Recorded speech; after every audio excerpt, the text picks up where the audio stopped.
अस्सलाम वालेकुम दोस्तों, मेरा नाम डॉक्टर अली असगर है और आज की इस वीडियो में हम डिस्कस करने जा रहे हैं important scientific reason of first year zoology के इंपॉर्टेंट साइंटिफिक रीज़न को डिस्कस करने जा रहे हैं। और आज के इस लेक्चर में हम डाइजेशन से रिलेटेड इंपॉर्टेंट साइंटिफिक रीज़न को डिस्कस करने जा रहे हैं। तो आज के इस लेक्चर को शुरू करने से पहले एज़ यूजुअल आपसे रिक्वेस्ट करेंगे कि अगर आपने अब तक हमारे इस चैनल को सब्सक्राइब नहीं किया, जो कि सिंध बोर्ड टीचिंग के नाम से है, तो काइंडली आज ही आप हमारे इस चैनल को सब्सक्राइब करें और साथ ही साथ बेल आइकन को लाजमी क्लिक करें ताकि हमारी अपलोड करदा तमाम इंपॉर्टेंट वीडियोज़ की नोटिफिकेशन भी आपको रिसीव हो सके।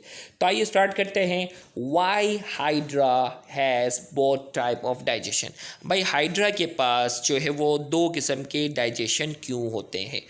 तो आइए हम बात करते हैं। एक कहलाता है एक्स्ट्रा सेलुलर डाइजेशन और एक कहलाता है intra cellular digestion. Extra cellular digestion वो होता है जो सेल के बाहर होता है और इंट्रा सेलुलर डाइजेशन वो होता है जो सेल के अंदर होता है। तो दोनों तरह की डाइजेशन क्यों होती है, आइए। Because the food is partially digested in gastrovascular cavity. Hydra के पास जो गैस्ट्रोवेस्कुलर कैविटी होती है उसमें खाना जो होता है वो मुकम्मल तौर पर डाइजेस्ट नहीं हो पाता, पार्शली डाइजेस्ट होता है। And cell absorb partially digested food, so it is completely digested in the cell। और सेल क्या करता है, जो खाना पार्शल का मतलब जो आधा सा डाइजेशन हुआ है, कुछ हिस्सा जो डाइजेशन वाला है वो सेल एब्जॉर्ब कर लेता है और मुकम्मल तौर पर जो डाइजेशन होती है वो कहाँ होती है, सेल के अंदर होती है। लिहाजा हाइड्रा के अंदर दोनों किस्म की डाइजेशन होती है। नेक्स्ट हमारे पास है why epiglottis is present on larynx. Epiglottis जो होता है वो लैरिंक्स पर क्यों होता है? Because epiglottis does not allow water and food particles enter in larynx during swelling. भाई एपिग्लोटिस जो है वो क्या है, एपिग्लोटिस का जो काम है वो क्या है, does not allow water and food particles. वो पानी और खाने को जो है वो अलाउ नहीं करता। कहाँ अलाउ नहीं करता? इंटर इन लैरिंग्स। इन लैरिंग्स जो है ना, ये हमारा रेस्पिरेटरी सिस्टम है ना। लैरिंग्स का ताल्लुक किससे? हमारे रेस्पिरेटरी सिस्टम से। तो ये एपिग्लोटिस अल्लाह ताला ने लैरिंग्स पे हमें दिया है। जब भी हम पानी, जब भी हम खाना निकलते हैं तो ये एपिग्लोटिस जो होता है वो लैरिंग्स की ओपनिंग को क्या कर देता है, लैरिंग्स की ओपनिंग को क्या कर देता है, बंद कर देता है ड्यूरिंग स्वेलोइंग, खाना निकल के टाइम पे। लिहाजा खाना और पानी जो होता है वो लैरिंग्स में जो है वो, लिहाजा खाना और पानी जो है वो लैरिंग्स में दाखिल नहीं हो पाता जब हम खाना निगल रहे होते हैं। तो ये इसकी अहमियत थी। नेक्स्ट हमारे पास है why salt increase blood pressure. भाई सॉल्ट जो होता है, कहते हैं ना नमक से ब्लड प्रेशर जो है वो बढ़ जाता है। तो नमक से ब्लड प्रेशर क्यों बढ़ता है? Eating excess salt raises the amount of sodium in your blood. आपको पता है नमक में क्या होता है, सोडियम होता है। और नमक जब आप ज़्यादा खाओगे तो आपके खून के अंदर क्या होगा, सोडियम बढ़ जाएगा। Due to which the kidney become unable to remove excess water. As a result excess fluid is retain in blood vessels which increase the blood pressure. भाई सोडियम जो होता है ना, आपने केमिस्ट्री में पढ़ा होगा हाइड्रेशन। सोडियम का जो आयन होता है वो खून में बढ़ जाता है तो वो अपने पास क्या करता है, पानी के मॉलिक्यूल्स को अट्रैक्ट करके रखता है। और पानी के मॉलिक्यूल जब अट्रैक्ट करके रखता है तो किडनी जो है वो यूरिन को सही से जो है वो बॉडी से बाहर एक्सक्रीट नहीं कर पाती। और जब भी खून के अंदर जब ब्लड पानी वाटर ज़्यादा होगा तो ब्लड प्रेशर क्या होगा, बढ़ जाएगा। मिसाल के तौर पर जब मैं एक टैप खोलता हूँ ना, नलके की बात करते हैं, नलका खोलता हूँ और नलके में अगर पानी कम आ रहा होता है तो प्रेशर भी कम होता है, और नलके में अगर पानी ज़्यादा आता है तो प्रेशर भी क्या होता है, ज़्यादा होता है। तो सेम जब हम नमक बहुत ज़्यादा खाते हैं ना तो हमारे खून के अंदर क्या होता है, सोडियम आयन बढ़ जाता है। और ये सोडियम आयन क्या करता है, अपने पॉजिटिव चार्ज की वजह से बहुत सारे पानी के मॉलिक्यूल को अपनी तरफ रोक के रखता है। अब जितने ज़्यादा सोडियम आयन होंगे उतने ज़्यादा वाटर जो होगा, उतना ज़्यादा वाटर जो होगा वो खून के अंदर क्या रहेगा, उतना ज़्यादा वाटर जो होगा वो खून के अंदर रिटेन रहेगा। और पानी जब खून के अंदर ज़्यादा होगा तो ब्लड प्रेशर भी क्या होगा, ज़्यादा होगा। तो हमने कहा eating excess salt raises the amount of sodium in your blood के अंदर जो है वो क्या करेगा, जो है वो क्या करता है, पानी के अमाउंट को जो है वो बढ़ा के रखेगा। Due to which kidney become unable to remove excess water. Extra पानी को किडनी जो है वो बॉडी से बाहर निकाले नहीं देगी।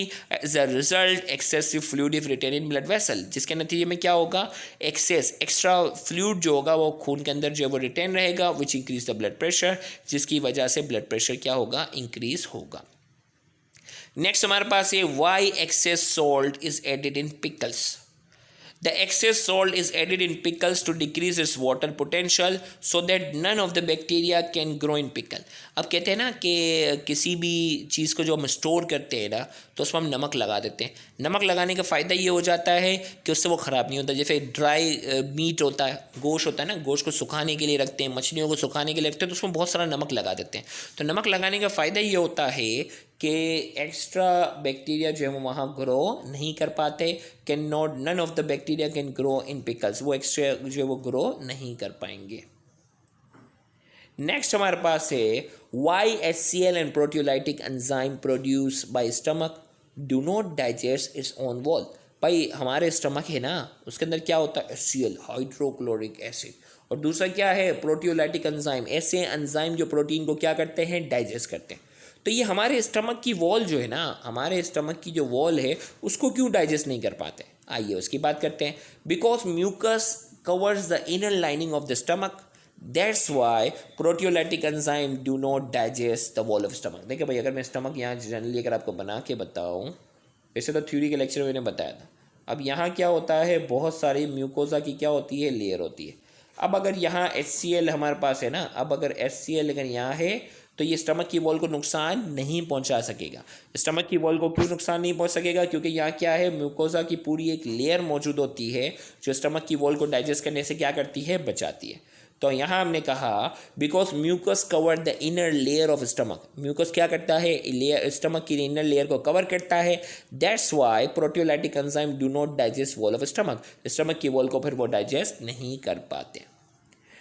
नेक्स्ट हमारे पास है a person eats chicken broast, chicken broast खाता है, name the enzyme that will digest this meal in GIT। आपको उन एंजाइम के नाम बताने हैं जो चिकन ब्रोस्ट को डाइजेस्ट करने में क्या करेंगे, हेल्प करेंगे। There are 2 enzyme such as proteases, जिसमें आते हैं pepsin, erepsin, trypsin and lipase, digest chicken broast. अब देखो भाई, चिकन ब्रोस्ट का है ना, तो चिकन ब्रोस्ट में 2 चीज़ें होगी, प्रोटीन वाली चीज़ें हैं और प्रोटीन के अलावा क्या होगा, थोड़ी बहुत चिकनाहट होगी। तो प्रोटीन को हजम करने के लिए जो एंजाइम होते हैं उन्हें हम क्या कहते हैं, प्रोटीन को जो डाइजेस्ट करने वाले जो एंजाइम होते हैं उन्हें हम क्या कहते हैं, प्रोटीएसिस। प्रोटीन को डाइजेस्ट करने वाला एंजाइम है वो क्या है, प्रोटीएसिस। प्रोटीएसिस कहाँ हमारे पास है, पेप्सिन स्टमक में है, एरिप्सिन जो स्मॉल इंटेस्टाइन की तरफ आता है, ट्रिप्सिन जो पेंक्रियास से आता है, ये प्रोटीन को डाइजेस्ट करने वाला एंजाइम है। और फिर पेंक्रियास से आने वाले एक एंजाइम जिसका नाम है लाइपेज, ये लाइपेज क्या करेगा, लाइपेज और प्रोटीएसिस वाले एंजाइम जो होंगे वो चिकन ब्रोस्ट को डाइजेस्ट करने में हेल्प करेंगे। नेक्स्ट हमारे पास है why alimentary canal of flat worm is reduce. भाई फ्लैट वॉर्म जो होते हैं ना, प्लेटियल मिंथिस, उनकी जो एलिमेंट्री कैनाल है, उनका जो डाइजेस्टिव सिस्टम है वो बहुत ज़्यादा रिड्यूस क्यों है, मतलब बहुत ज़्यादा डेवलप क्यों नहीं है, because they absorb nutrient from host across the body wall. भाई ये क्या करता है, इनको जो है वो डाइजेस्टेड खाना मिलता है, क्योंकि ये बाहर तो जिंदा ही नहीं रहते, ये तो किसी ना किसी लिविंग ऑर्गेनिज्म के जिस्म के अंदर पाए जाते हैं, और लिविंग ऑर्गेनिज्म के जब जिस्म के अंदर पाए जाते हैं, इंटेस्टाइन के अंदर पाए जाते हैं, तो वहाँ डाइजेस्टेड फूड मिलता है, और वो डाइजेस्टेड फूड क्या करते हैं, ये एब्जॉर्ब करते हैं from the host across the body wall, वो अपनी बॉडी वॉल से इसको क्या कर लेते हैं, एब्जॉर्ब करते हैं, लिहाजा इनको एलिमेंट्री कैनाल वेल डेवलप होने की ज़रूरत ही नहीं है। नेक्स्ट हमारे पास है why bile is necessary for digestion when it has no enzyme.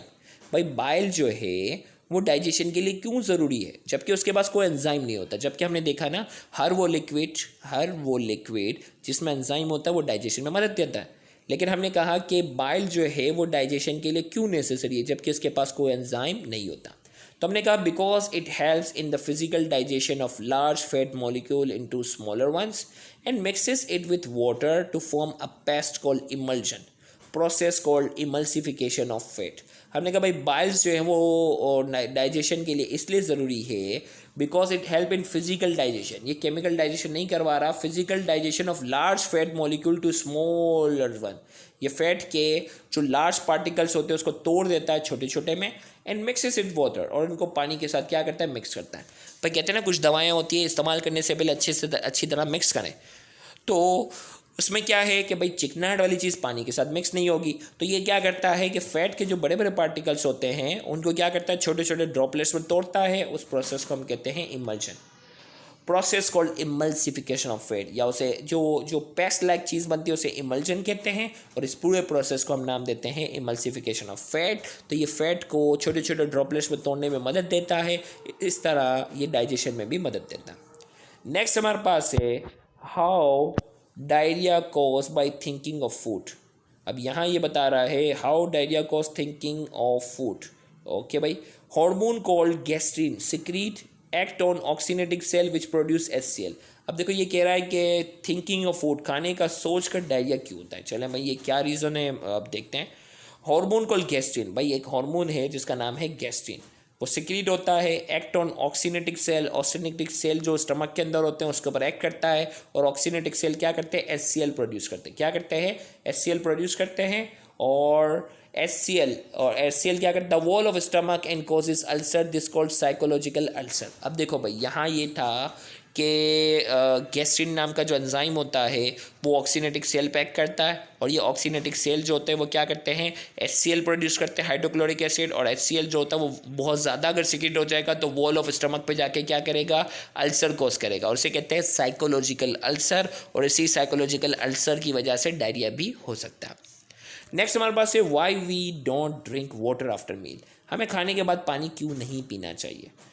Water dilute enzyme in gastric juice. As a result, reaction slow and food does not digest properly and enzyme does not work.